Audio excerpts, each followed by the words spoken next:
From abandoned food courts to forgotten airport layovers, if you haven't experienced the questionable delights of Sbarro in ages, you're in for a nostalgic treat. Join us as we dive into the realm of convenience food, where room temperature, too sweet, too doughy pizza slices reign supreme.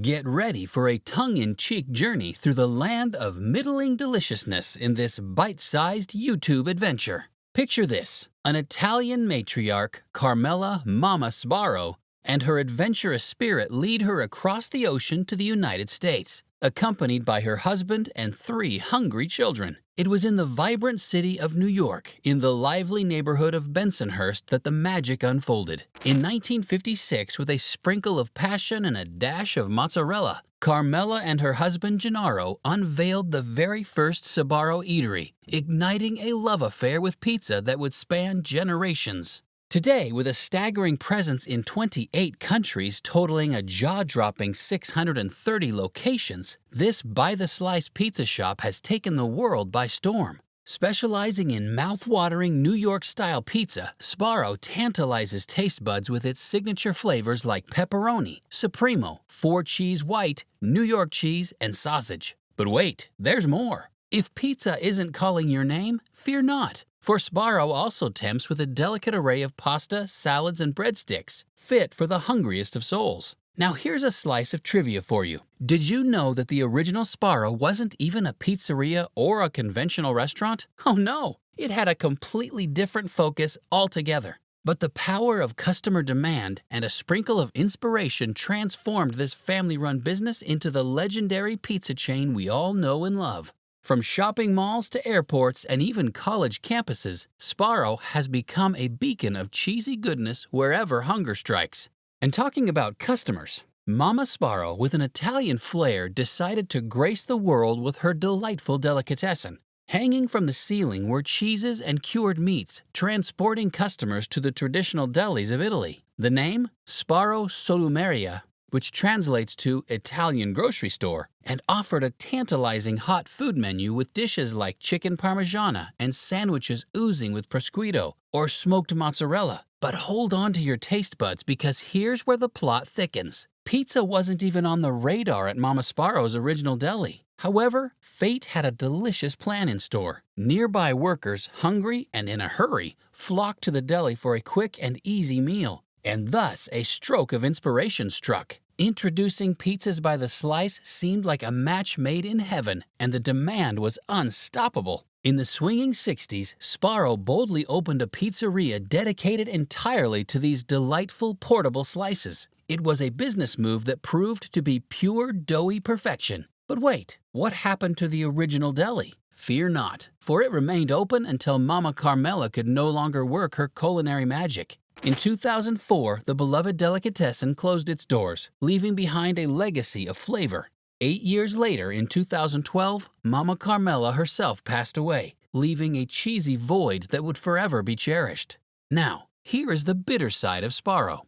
In the past 15 years, the Sbarro landscape has undergone a dramatic transformation. Hundreds of stores have closed their doors, leaving a mere fraction of the empire that once stood tall in 2004. Back then, Sbarro reached its peak, boasting a mouth-watering $465 million in sales spread across a whopping 762 locations. But oh, how the mighty have fallen.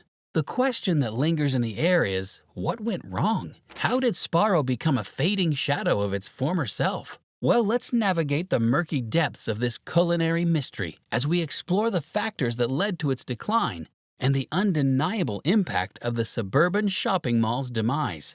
And if you like to learn about the history of your favorite eateries, be sure to subscribe for more content like this. First things first. Remember a time when aimless mall wandering was a way of life, complete with window peeking, coin tossing in fountains, and awkward encounters with pimply counterparts? Ah, those were the days. And in the heart of every shopping adventure stood Sbarro, a culinary oasis in the form of a food court slice-slinging sensation. But alas, times have changed, and the winds of transformation are blowing strong. Sbarro finds itself facing a formidable foe, the shifting shopping habits of the modern American. You see, Sbarro's strategy was intricately tied to its exclusive presence in shopping malls. While other pizza giants like Domino's Pizza and Pizza Hut enjoyed the freedom of standalone restaurants, Sbarro embraced the food court life. It made perfect sense when people spent hours exploring gigantic malls, seeking entertainment, avoiding eye contact with potential crushes, and engaging in mischievous acts of rebellion.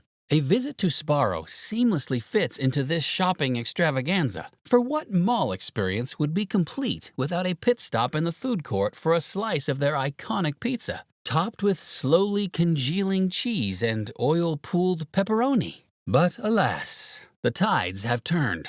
Mall traffic is on the decline as Americans embrace online shopping, explore big box stores, and seek out niche boutiques for their retail therapy. Moving on, picture this: a simple combination of flour, yeast, water, cheese, and toppings. And voila! You have the makings of a mouth-watering masterpiece. And here's the best part. The profit margins in the pizza business are as tantalizing as that perfect slice, with some estimates suggesting that a pepperoni and sausage pizza can cost as little as $1.90 to make. The potential for mouth-watering profits is simply irresistible. Imagine this: you sell that pizza for $14, and you're looking at a jaw-dropping 636% markup. Even after factoring in expenses like rent, heat, propane, insurance, and a few mildly interested staff members, the numbers are still deliciously appetizing. But what happens when the cost of those core ingredients starts to climb? Let's focus on cheese, the luscious soul of any pizza creation. In 2014, the price of mozzarella cheese skyrocketed by 16%, while cheddar cheese jumped by approximately 25% overall. Now you might think those numbers are just a sprinkle of inconvenience, but for massive chains like Sbarro or Papa John's, where cheese costs represent a whopping 35 to 40% of their overall food expenses, the impact is dramatic. To stay afloat, pizza places find themselves facing a difficult choice: raise prices to compensate or swallow the rising costs themselves. It's a pizza puzzle that leaves customers with a bitter taste, especially when sales are already on the decline. But fear not, for the resilience of pizza prevails, and pizzerias across the nation are finding creative ways to navigate this cheese conundrum. And talking about all the money, most major corporations juggle some debt as part of their financial strategy, a delicate dance to keep investors happy and balance the books. In normal circumstances, a company carrying a reasonable debt load isn't necessarily a bad thing. But hold on to your pepperoni, because when that debt load skyrockets and combines with a streak of unfortunate years filled with dwindling sales, things can go from cheesy to downright disastrous. Sbarro found itself in a precarious situation where its debt load became as weighty as one of its hearty pizzas. During the glory days of booming business, debt was just a blip on the radar. However, as sales started to slide, the company entered a treacherous freefall that ultimately led to the dreaded doors of the bankruptcy court. Not once, but twice. Oh, the saucy drama! At its lowest point in 2011, Sbarro found itself buried under a staggering $487 million of debt, while holding a mere $471 million in assets. Talk about a financial tightrope walk. Even after undergoing the arduous process of restructuring through bankruptcy proceedings, the company still emerged with a hefty liability of $165 million. That's a whole lot of dough to cover, my friends, especially when your main sales strategy revolves around slices of pizza sold in the eerie, ghostly corridors of rapidly declining shopping malls. As we conclude this pizza-filled adventure, it's time for a cheesy showdown. But we need your help, dear viewer, to settle the burning question that lingers in the air. Are you ready? Here it comes. When it comes to Sbarro's fate, will it be a mouth-watering comeback or a crumbling crust? Will this pizza chain rise from the ashes, reinventing itself with a fresh, saucier attitude? Or will it succumb to the challenges of a changing world, fading away like a forgotten slice in the depths of a haunted mall?